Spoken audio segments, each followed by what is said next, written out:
Hey everyone, Dan here. Before we get into it, if you enjoy these videos, please hit the like and subscribe button. And keep in mind that these are my own thoughts, opinions, and ideas. These are not meant to be, nor should you take them as investment or trading advice in any way, shape, or form. Do your own due diligence, put in the work for yourself, and make your decisions based on that.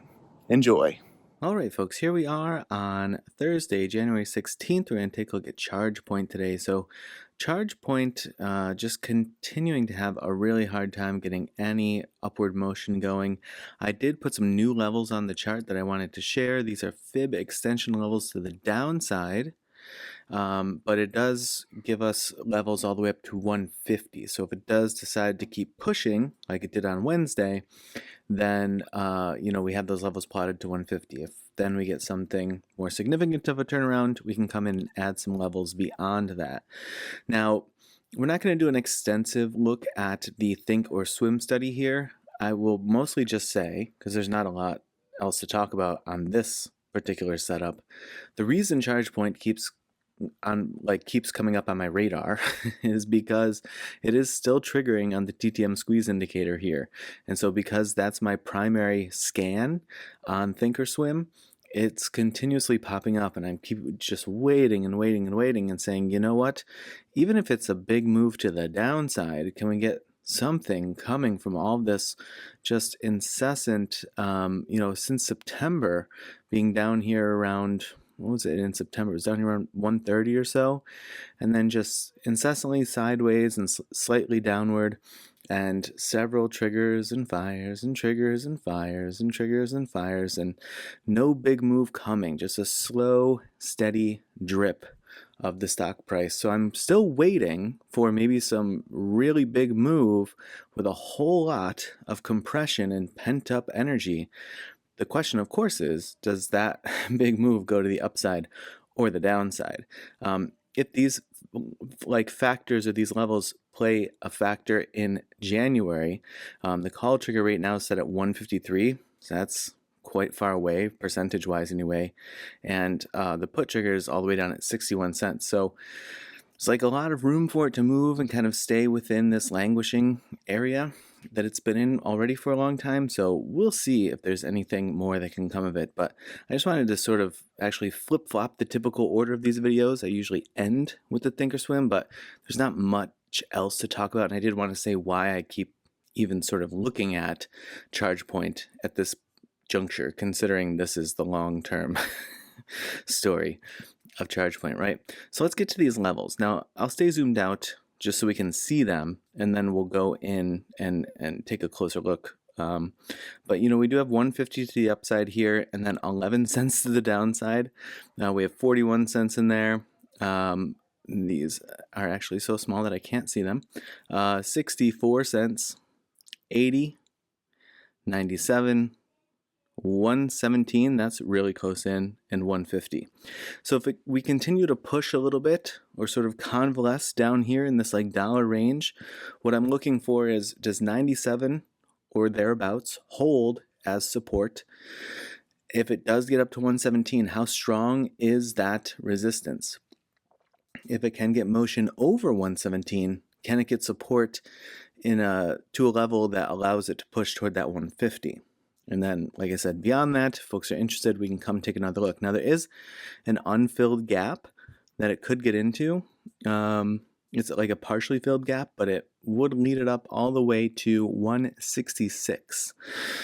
So that may be sort of a very obvious initial spot to look for. If it does blip to 150 or get through 150, 166 might be something to sort of gravitate your eyes toward.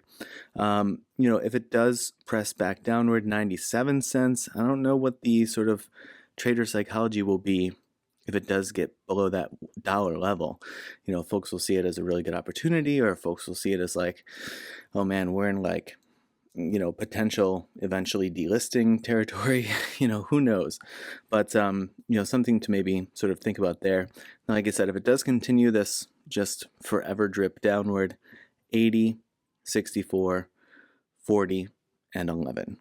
At this point, the order flow here, a bunch of big orders continuing to come out the last 3 trading days. So not good news for the ChargePoint bears. I'm honestly shocked that there's even 19.6% total profited shares as of close on Wednesday. I would have expected it to be even lower than that. Again, it's interesting to see so many folks underwater. 80% of folks underwater. What do they continue to do? All these, like this big chunk of folks in here. What is it that they continue to do? At this point, is anyone willing to cut losses? And even if they're not willing to cut losses, are they willing to step in, right? Because what ChargePoint's going to need here is buyer volume. Volume is not going to do it. It needs buy volume. It needs buy pressure. And so where's that buying pressure going to come from? New investors? Is there a good reason for new investors to hop in? That I think is a fair question. And then existing investors maybe looking to average down.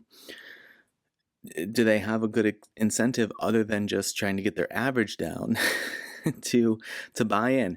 And because the chart looks like this, how many buy-ins along the way have they done, thinking that they're dollar cost averaging down and getting a good deal, and continue to find themselves back in the same spot? So that's my question on that sort of thing. EMAs wise, not a ton to talk about here because it is in a fully bearish formation at the moment with these short-term EMAs that did have this brief attempt, but that failed pretty quickly. You see, you never got the 21 to even cross over the 34, so you just got the 8 bullishly crossing over the 21 and the 34, but nothing else happening there, and then it rejected it, came right back down. The 183, this is maybe something that's sort of interesting, is right about where that gap fill would be. We talked about 166, I think, on the gap fill. Well, 183 EMA right now is situated at 166.9. So there is that. If those things want to sort of like play with each other, that could be maybe something interesting, but it would have to move pretty quickly to make that happen. And, just being in the situation that it's in, even a plus 6 or 7% day isn't going to do it. Even like these days back here, these days didn't do it. For whatever reason, my cursor is not popping up. Oh, there we go. I don't know what's going on with this. But even these days, it wasn't enough to hold. Plus 5, plus 10, and then it just started to have a hard time. Here was another plus almost 7, but then it was just overpowering with the bears. And so, it's going to need something more significant, something probably more fundamental, more catalyst driven, something that seems more significant and more long-term, like bullish, instead of just a flash in the pan or investors all of a sudden getting interested and piling in.